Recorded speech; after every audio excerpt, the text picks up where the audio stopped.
All right, item 2, roll call. Nelson. Here. Orison. Here. Larson. Here. Wunschel. Here. Hanson. Here. Reed. Here. Moriarty. Here. Item 3 is the consent agenda. 3A is a motion to approve city council minutes of August 17, 2020. B, licenses, approve Class C native distilled spirits license for Century Farms Distillery. C is a roll call vote on a resolution adopting final assessment schedule for nuisance abatement and confirming and levying the assessments.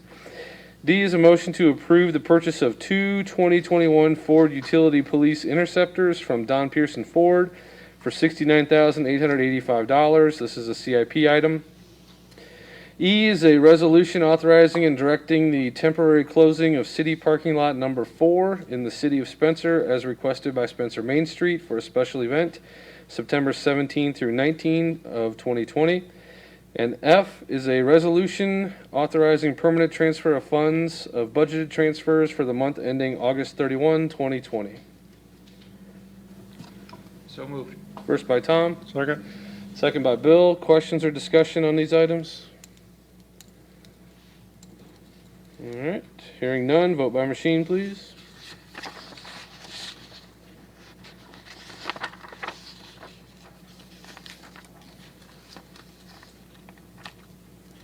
Nelson, I. Orison, I. Larson, I. Wunschel, I. Hanson, I. Reed, I. Moriarty, I. Thank you. Item 4, 4A, is a public hearing on rezoning proposal from IGL Construction LLC to change the zoning classification of property located at 221 32nd Avenue West from its present zoning classification of MH, mobile home classification, to the A residential district zoning classification. I declare the public hearing open. Have we received any written comments in favor of? We have none. Are there any oral comments in favor of? Are there any written comments against? We have none. Are there any oral comments against? I declare the public hearing closed.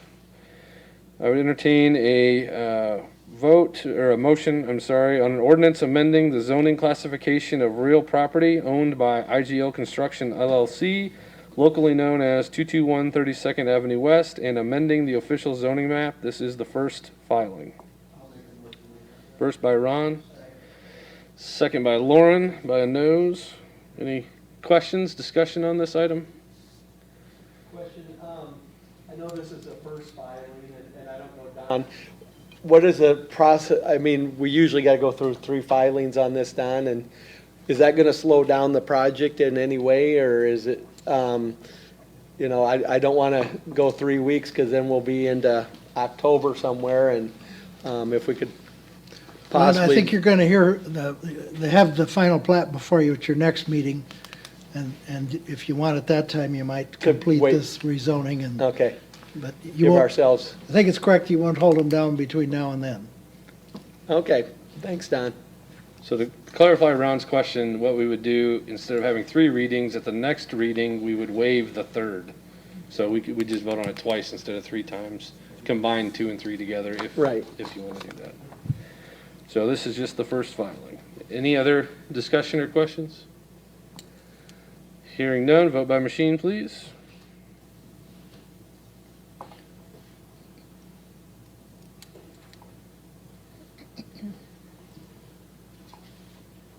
Nelson, I. Orison, I. Larson, I. Wunschel, I. Hanson, I. Reed, I. Moriarty, I. Thank you.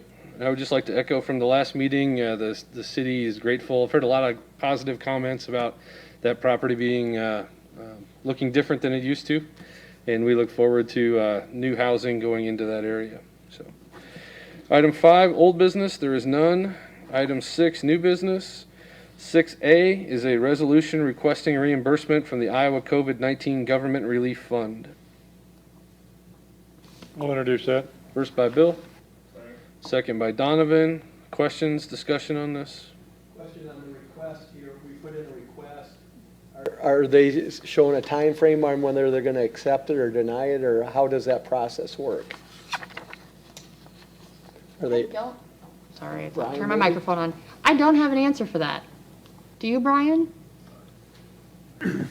Well, our first request is due by this 15th, And my understanding is every community has been allocated a specific amount.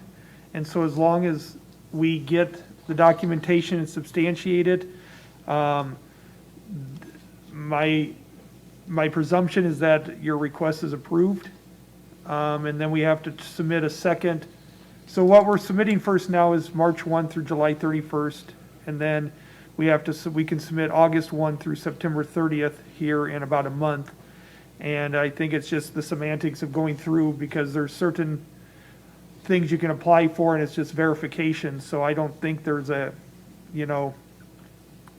once you submit it and it's eligible, then they go around and try to reimburse you, and they want to get all the reimbursements done by the end of November. So. Are there going to be any restricted funds on projects, or on things that they have to be used for certain things, or how are they? We're still learning on that, Ron, a little bit. Ours are all going to be, we're putting in for reimbursement of salary expenses for public safety. So I don't know. I know tomorrow there's another Q&A session that I plan on attending. So this is a very fluid process and movement as to what it is, how it goes, et cetera. So at this point, I don't know if there are restrictions that yet, Ron, or not. Okay, so what all qualified in these requests? I'm sorry, I didn't have my mic on, but what types of things could we put requests in for where we lost, where we've had expenses that we normally would not have had? Well, there's two components. There's supplies, materials, but you had to go through FEMA first. So once we got through that process, we had nothing really left that isn't FEMA qualified. So everything we're applying for there was a section under there that allowed for 25% of your salaries for public safety personnel. So police, fire, and comm center. And so that's essentially where we're putting our request in, is under that component of the program. All right, Brian, thanks for the information. Just a little clarification also, there's no pass-through funding, so the COVID relief fund is to reimburse the government, which would be our city government, for expenses that we had. So there is no fund set aside to help local businesses or pass through or anything like that. It's reimbursable things back to us. So just so the public is clear on that. Any other questions or discussion? Vote by machine, please.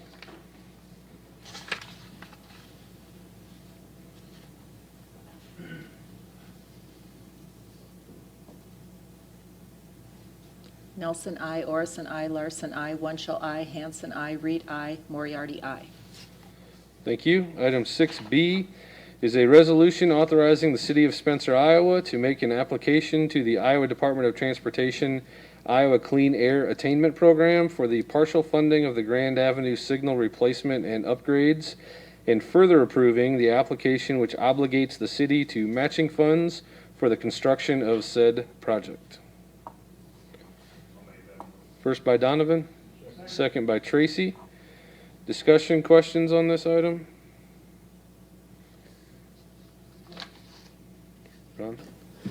If we are successful on this application, what kind of funding, is it 50/50, or is it, what kind of funding tool is this? I'm looking it up. Oh, It's 80/20. 80/20 mark? Okay.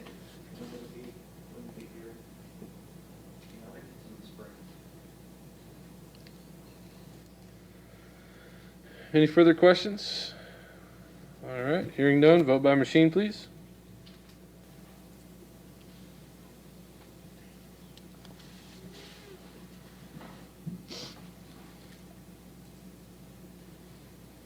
Nelson, I. Orson, I. Larson, I. Wunschel, I. Hanson, I. Reed, I. Moriarty, I. Thank you. Item 6C is a resolution approving contract and performance and/or payment bonds for 2020 City Hall roofing project with H&S Roofing for $103,398.35. First by George, second by Tom. Questions or discussion on this? I have a question. I thought they were already up there working on it here in the last week or so. Or is that just for the air conditioners Yes. so far? Are they in place now, working? Yes, they are. Not that you would need it this week, but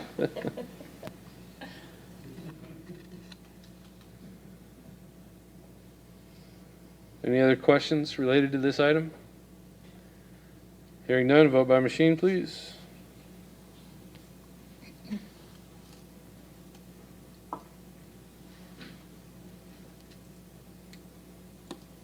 Nelson, I. Orson, I. Larson, I. Wunschel, I. Hanson, I. Reed, I. Moriarty, I.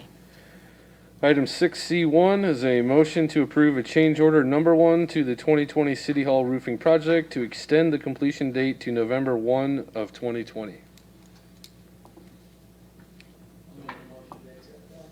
First by Ron. Second by Bill. Questions, discussion on this item? it comes at the request of H&S. With our process and timing, by the time we actually awarded it, they're built up on work. Okay. And so they just want to make sure that they can complete the work for us. Any other questions? All those in favor signify by saying aye. Aye. All those opposed? The motion carries. Item 6D is a motion to approve 2020 amendment to the Iowa Code Chapter 28E agreement regarding allocation of local option sales and service tax pursuant to Section 423B.9 of the Iowa Code. First by Bill, second by George. Questions, discussions on this? Okay. This amends the 28E agreement that the city and county have in place with the Clay County Fair. Because the way our local option sales tax is set up, we're required to make an amendment to this if we so choose. The fair is asking to reduce the amount of bond payments that they're required to have in reserves. Currently, they're required to have 2 years.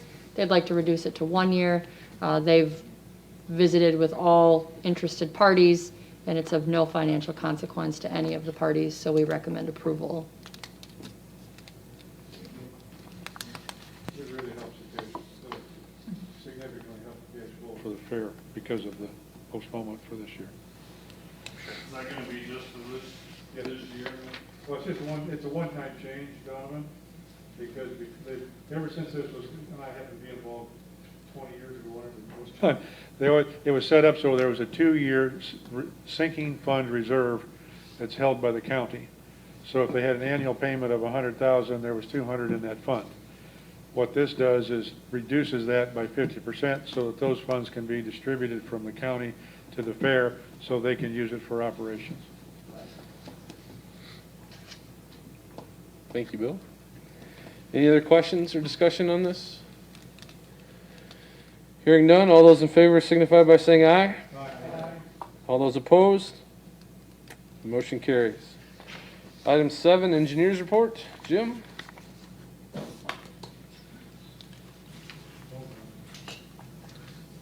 Is this the podium? Yes, sir. I'll sit so you can hear me. Just a brief update on projects. The 2020 joint and crack sealing project, Sioux Commercial Sweeping's been in here. I think they were down on East Park Street, and 10th Avenue East, and on West 9th Street last week, and I think they're done. Midwest Coatings did the seal coat project, and they completed that the last week in August. So the seal coat's done, crack sealing's done. The 4th Avenue Southwest Recreational Trail, so that's south of Walmart. Howery Construction moved in last week, started grading that. If you drive by there, you'll see that it's pretty well graded out. You'll see where the trail goes. It's on the west side between the pavement and the drainage ditch. They poured pads around the manholes. That's also where the sanitary sewer is. So they poured those pads for the manholes first, and then they'll pave up through there. Talked to them today with the rain. They're hoping to be back Thursday or Friday to start working on that, and they'll probably pave most of that trail next week. They move pretty quick. They're the same guys that did the North Trail here a couple of years ago, Howery Construction. Then the 4th Street Southeast Sidewalk Project, so that's on East Leach Park side, down by the band shell. MLS Landscaping and Design is the contractor. They had a pre-con for that last week. They were gonna start next week, but he said they're pushed back a little bit because of the rain, and so they're talking about the last week in September, starting that project. And then the West 4th Street Underground improvements, that's right over here by Farmers Bank, that block section. They had a pre-con on that the last week in August, and DeLoss and Vanderpool Excavating plan to start work next week, the week of the 14th. So we'll look for that to start. We finished seeding at the landfill last week, so that's the last item of work over there. So we'll be coming to you to final out that project probably at your next council meeting. Yes. West 4th Street, entire thing blocked off, both sides, one side at a time. How long? 2 weeks, 3 weeks? Good questions. Well, I know that part, yeah. I was not at the pre-con, so I don't even know what stories were told there, but I don't know if they'll probably close the street in that section a block at a time. Usually you get in and out faster. But again, I wasn't privy to the conversations. And time-wise, there's storm sewer, pretty good-sized storm sewer pipe to put in there. I think we're probably replacing the water main in that section and maybe some of the sanitary sewer. So the underground's gonna take a couple of weeks alone, and then the paving restoration's gonna take a couple of weeks. So, and throw a little weather in that, you're probably, in that 6-week range in that block section. And that might be a little aggressive, so. Water main have any effect on downtown businesses? Maybe a little bit here and there, or? Yes. It will. They'll have to shut the water down. I think probably all the way back to Grand. Brian and I talked about that a little bit today. I know on 4th Street, like the dental office in that area, that's he's starting that coordination effort right now to see when's a good time to shut that water off. But yeah, I don't think there's enough valves in there to isolate this section without losing several blocks. Okay. Thanks. Anything else? Thank you. Thank you, Jim. Item 8, City Manager's Report. Amanda? Thank you, Mayor. I have a brief report tonight. I've spent time preparing for our strategic planning this evening. Today we began the interview process for our planning director position.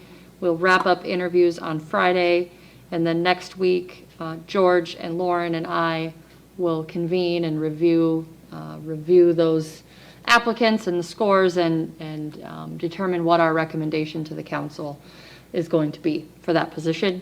Our consultants, Charlie and Heather, have been working with all of our leadership, so both department heads and supervisors, working through an HR survey. What role do our employees play in different HR functions? And expect to have a report on that here in the next couple of weeks. And the week after next, we'll be kicking off our employee development program work with Carlson Detman. I don't have details yet, but that process is still moving forward. And that's all I have. I'd entertain any questions anyone might have. All right. Thank you, Amanda. Item 9, Mayor's Report. I just have one item. I often talk about safety on our trails and sidewalks. We had a very unfortunate bicycle accident on South Grand Avenue recently, and it was at the intersection where the lights are. And I would like to take time, especially if the press could publish the protocols. I'd like to call either Chief or Mark White, whoever, up to talk about when the lights are flashing. There's 2 of them on North Grand. There's 1 on South Grand.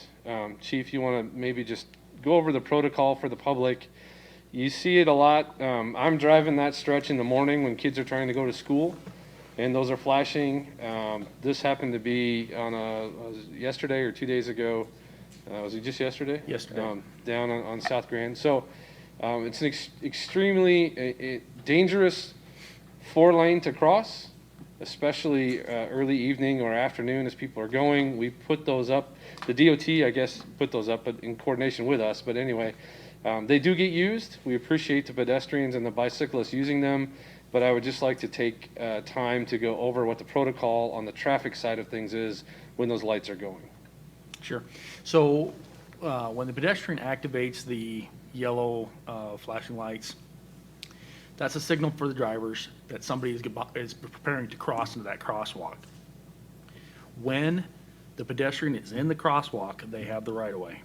So you have got to yield to the pedestrian in that crosswalk. There are no exceptions.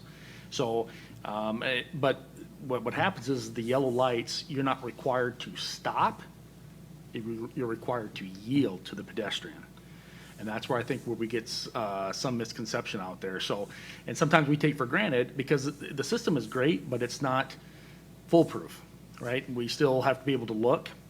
And because we're at 4 lanes of traffic, sometimes the pedestrian can get lost or hidden behind other vehicles.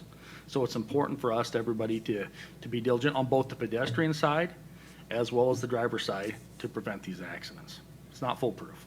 And the duration, Chief, that the lights are flashing is how long, roughly? Oh, it's roughly 30 seconds or so. It's enough for anybody to be able to cross that road and then some. So, as Chief has noted, the visibility can be a challenge at times. They flash for 30 seconds. You know, my recommendation as your mayor, if you see those lights flashing, just please yield, stop, wait till you've identified who has pressed it, where they're at, before you proceed, because we certainly do not want to see any more accidents. All right, and there's no guarantee when somebody pushes the button, there's no guarantee that somebody isn't coming from the opposite direction or is spaced out in an interval that you think you only saw one person, but maybe there's 2 or 3 people in that line ready to go, so. Very good. Thank you, Chief. I've noticed that with kids. You'll see one kid cross and about a third of the block down, here comes another one running. Right. You just gotta be diligent, keep your eyes open, because the light's still flashing. Yeah, and you know, 3 years ago compared to now, we are completely different. I mean, and I think we all noted that the motorists are definitely taking note, and they are stopping, and it's much safer than what it has been in the past as far as the motorists complying to the pedestrians. So, yeah, we just have to be diligent. Thank you, Chief. That is all I have, unless anyone has any questions. All right, item Mr. Mayor. 10, oh, Mr. Mayor, I think one of the things that I've noticed driving on North Grand is that you'll still see young folks crossing at an intersection just a block away from where that light is. And if the press is gonna have something out there, be sure to have parents remind them to make sure the kids cross where the lights are, not where it's convenient for them to get from point A to point B across Grand. excellent point. Yeah. Take time to go the extra block and cross where the lights are. Item 10, council committee reports. We have our next regularly scheduled council meeting on Monday, September 21st at 6:30. All right. Teresa says yes. Yes. Item 11, I would entertain a motion to approve the bills and claims. First by Bill. Second by Lauren. Any questions regarding this? All those in favor signify by saying aye. All those opposed? Motion passes. Item 12, other business opportunity to address the council. Would anyone like the floor? Mayor, I'd like to say something for coming up next year. I'd like to put on the calendar that we address the citywide garage sales, that maybe we look at signage during that weekend. We look at maybe some alternate rules, or we just rehash that prior to next year's garage sale weekend. So if somebody can put it on the calendar and bring that up. Will do. You got that, Amanda? All right. Thank you, Donovan. Anyone else? All right. Hearing none, I would entertain a motion to adjourn so we can move back to strategic planning. We're probably the hardest crowd to corral and get good answers out of, so thank you, Amanda, for organizing that. Anyone throw a motion out to adjourn? First by Tracy. Second by Donovan. All those in favor? Meeting adjourned. Let's take 5 and 5 minute break? yeah. Can I grab you and